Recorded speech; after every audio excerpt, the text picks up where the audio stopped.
这世界上为什么没有只属于我的兔娘啊？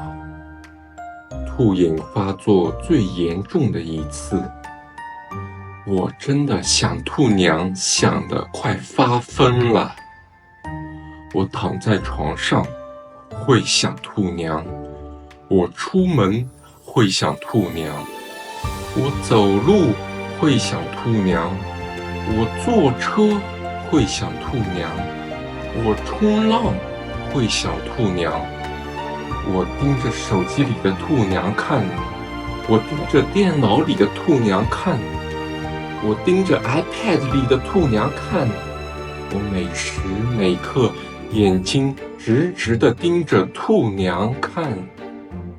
我真的觉得我自己就像中邪了一样，好想和兔娘结婚啊！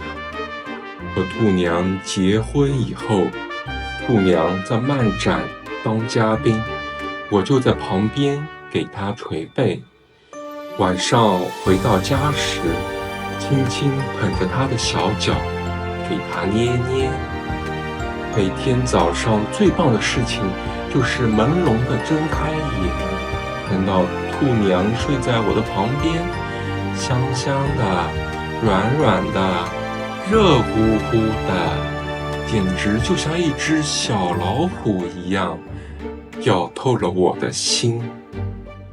我对兔娘的思念似乎也是病态的呢，我真的感觉好孤独啊！